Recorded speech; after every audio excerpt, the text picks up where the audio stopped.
What's up? I'm the young captain giving you today's NBA predictions for October 19th, 2018. Let's get right into it. First game, we got Charlotte Hornets versus Orlando Magic. Orlando Magic played well against the Miami Heat the other night and they got the win. But Charlotte played up against Milwaukee Bucks, who are a better opponent and almost won. They almost won. Nicholas Batum missed a three at the end and just bricked it basically. But if someone else had shot it, maybe Kemba, that shot may have gone in. So I got Charlotte Hornets to beat the Orlando Magic tonight and to cover the spread of 3. The next game we got the New York Knicks against the Brooklyn Nets. The Knicks, they got Tim Hardaway Jr. and Enes Kanter and I think Lance Thomas, but Courtney Lee's not going to be playing. Porzingis is not going to be playing, and the Nets already beat the Knicks in preseason. So that means like basically the bench of the Nets are better than the bench of the Knicks, and the Knicks starting lineup is incomplete without Porzingis, and so I gotta go with the Nets for this one to cover the spread of 4. The game after that we got I believe it's Boston and Toronto. I think I'm a Toronto fan. I'm from Toronto, but I believe Boston Celtics are gonna beat Toronto tonight. Um, Kyle Lowry's going up against Kyrie Irving. Um, Danny Green's going up against like Jaylen Brown. Uh, Kawhi Leonard's going to be going up against Tatum. Um, OG Anunoby's going to be going up against maybe Hayward. And Ibaka or Valanciunas is going to go up against Horford or Baines. And Boston still has Markieff Morris. They got Terry Rozier, Marcus Smart. Uh, other players could put in some good minutes too. Baines, Semi Ojale. But yeah, I don't really trust the Raptors. Yeah, I feel like the shooters they have, they're like CJ Miles. I think he shoots too quick. He can get a better shot, but he's such a good shooter. He's always confident in his shot, so he always takes a shot right away, and doesn't always go in. And if it doesn't go in, it's he can miss a few in a row, and he's just not doesn't look well for the Raptors. Danny Green seems to be pretty wet. Kawhi, um, but they're just the matchups. Boston has better players, and their chemistry is stronger. With the addition of Kawhi, they're still figuring things out, and it's just their second game. So if they lose, Raptors really don't care if they lose, as the way I see it. As long as they competed their hardest and uh, they figured out some things, how they run the offense better, and for them it's a growing process. Uh, for the Celtics, that growing process has already passed. That was last year. So they've kind of gelled already. So I'm gonna say Boston's gonna beat the Raptors. Then you got Atlanta Hawks against Memphis Grizzlies. Um, the Grizzlies were terrible last year, and if you go and check their last head-to-heads, Atlanta pretty much beat them majority of the games. Atlanta's not gonna have John Collins or Dwayne Dedman, but I don't know, Torian Prince, Kent Bazemore, uh, Alex Lynn, Tyler Dorsey, Beyond Bree. They might be able to get the job done. And if they don't win, they'll I don't think Grizzlies will cover the spread of 8 against Atlanta Hawks. Because it's not certain if Marc Gasol is going to play, and Marc Gasol is obviously a big part of their offense and defense. For scoring, rebounding, getting the passes. If it's just up to Conley and a handful of other players who are not proven yet to be good scorers, then I'm going to have to side with the Atlanta Hawks. So, yeah, take Atlanta Hawks.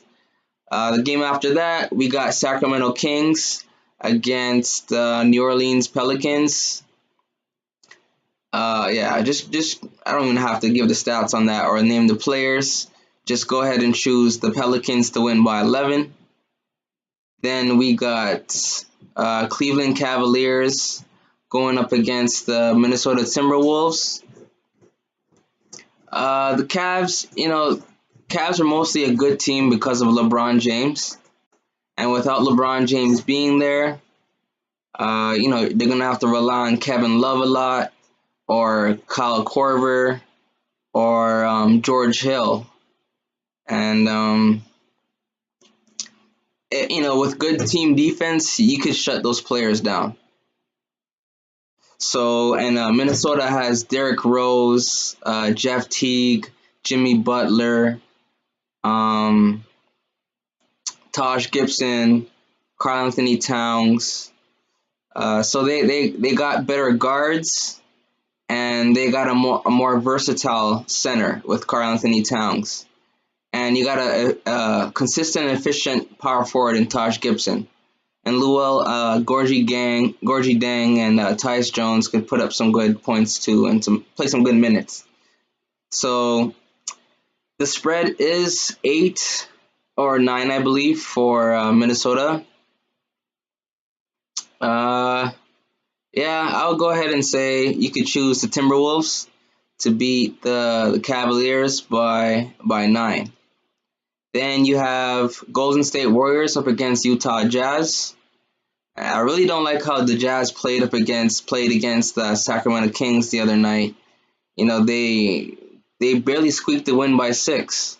They're struggling to put up points. They got Joe Ingles, Jay Crowder, Donovan Mitchell, of course, Ricky Rubio, Rudy Gobert, but up against Golden State, like with Steph Curry, Klay Thompson, the rest of the team. Golden State's a high-power offense. They stay focused, and they've destroyed the Utah Jazz before.